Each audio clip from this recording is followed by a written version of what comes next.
আসসালামু আলাইকুম। আজ 18 ডিসেম্বর 2025 বৃহস্পতিবার। আজকের প্রধান প্রধান খবর নিয়ে উপস্থিত হয়েছি আমি আনোয়ার বাবু। প্রথমেই খবরের শিরোনাম, এরপর বিস্তারিত। ঢাকা দিল্লি সম্পর্কে উত্তেজনা। 21-এর বইমেলা শুরু হবে 20 ফেব্রুয়ারি, চলবে 15 মার্চ পর্যন্ত। March to Indian high commission কর্মসূচির ডাক দিয়েছিল জুলাই গণ অভ্যুত্থানের একাধিক সংগঠনের মোর্চা জুলাই ঐক্য। গতকাল এই মোর্চার নেতাকর্মীরা রামপুরা ব্রিজ এলাকায় থেকে মিছিল নিয়ে উত্তর বাড্ডা হোসেন মার্কেট এলাকায় পৌঁছলে তাদের আটকে দেয় পুলিশ। ওসমান হাদির অবস্থা অত্যন্ত সংকটাপন্ন।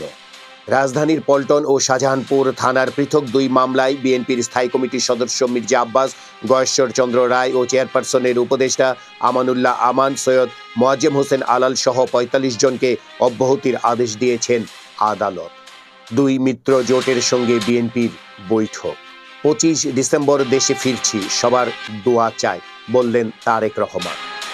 গুমের পর শতাধিক ব্যক্তিকে হত্যার ঘটনায় মানবতা বিরোধী অপরাধের মামলায় সাবেক সেনা কর্মকর্তা জিয়াউল আহসানের বিরুদ্ধে অভিযোগ আমলে নিয়েছেন আন্তর্জাতিক অপরাধ ট্রাইব্যুনাল।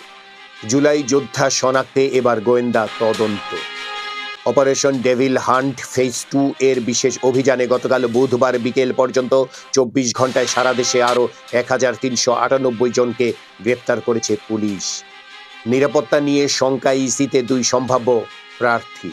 ঈশ্বরদীতে গুলিতে বিএনপি নেতা খুন। সুদানে নিহত 6 শান্তিরক্ষীর লাশ আসছে শনিবার। ত্রয়োদশ জাতীয় সংসদ নির্বাচনের খবর। টিভিতে প্রচারের সব প্রার্থীর সমান সুযোগ চায় নির্বাচন কমিশন। বিনোদনের খবরে রয়েছে সুস্মিতা সেন সম্পর্কে খবর।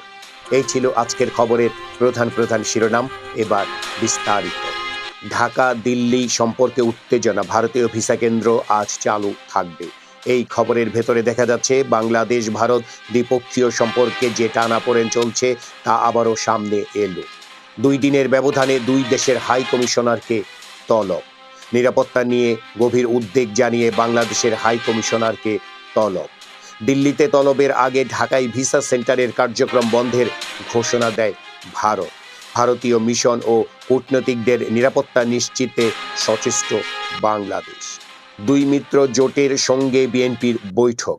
এই খবরের ভেতরে দেখা যাচ্ছে আসন ভাগাভাগি নিয়ে সৃষ্ট মতবিরোধ নিষ্পত্তিতে যুগপৎ আন্দোলনে থাকা দল ও জোটগুলোর সঙ্গে বৈঠক শুরু করেছে বিএনপি।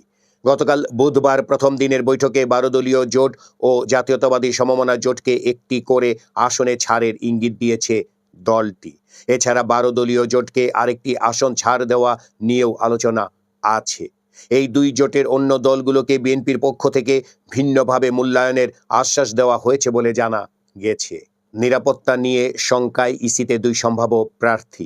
এই খবরের ভেতরে দেখা যাচ্ছে ত্রয়োদশ জাতীয় সংসদ নির্বাচন সামনে রেখে নিরাপত্তা নিয়ে শঙ্কায় নির্বাচন কমিশনের শরণাপন্ন হয়েছেন দুই সম্ভাব্য প্রার্থী। তারা হলেন এবি পার্টির সাধারণ সম্পাদক ও বরিশাল 3 আসনের সম্ভাব্য প্রার্থী আসাদুজ্জামান ফুয়াদ এবং কিশোরগঞ্জ 4 আসনের সম্ভাব্য স্বতন্ত্র প্রার্থী কাজী রেহা কবির সিগমা। গতকাল বুধবার রাজধানীর আগারগাঁওয়ে অবস্থিত নির্বাচন ভবনে ইসির কাছে নিজেদের উদ্বেগের কথা জানান তারা। ত্রয়োদশ জাতীয় সংসদ নির্বাচনের খবর। টিভিতে প্রচারে সব প্রার্থীর সমান সুযোগ চায় নির্বাচন কমিশন। এই খবরের ভেতরে দেখা যাচ্ছে ত্রয়োদশ জাতীয় সংসদ নির্বাচন ও গণভোট উপলক্ষে বাংলাদেশ টেলিভিশন সহ সব বেসরকারি টেলিভিশন চ্যানেলে নির্বাচনী সংলাপ, প্রচারণায় সব প্রার্থীর সমান সুযোগ নিশ্চিত চায় নির্বাচন কমিশন। গতকাল বুধবার এ সংক্রান্ত চিঠি তথ্য ও সম্প্রচার মন্ত্রণালয়ের সচিবের কাছে পাঠিয়েছে কমিশন। বিনোদনের খবর। 90-এর দশকে বেশ কিছু আইটেম গানে দেখা গেছে সুস্মিতা সেনকে। ওই সময় বলিউডের বেশিরভাগ অভিনেত্রী এ ধরনের গানে নাচতে রাজি হতেন না, কিন্তু সুস্মিতা উল্টো প্রযোজক পরিচালকদের অনুরোধ করতেন তাকে আইটেম গানে নেওয়ার জন্য। সুস্মিতার যুক্তি ছিল, সিনেমা না চললেও গানে তার পারফরম্যান্স দর্শকদের ভালো লাগবে, এতে তার জনপ্রিয়তা বাড়বে। এই ছিল আজকের খবরের প্রধান প্রধান শিরোনাম এবং খবর। আমাদের এই খবর নিয়ে আপনাদের যদি কোনো মতামত থাকে তাহলে কমেন্ট বক্সে জানাতে পারেন।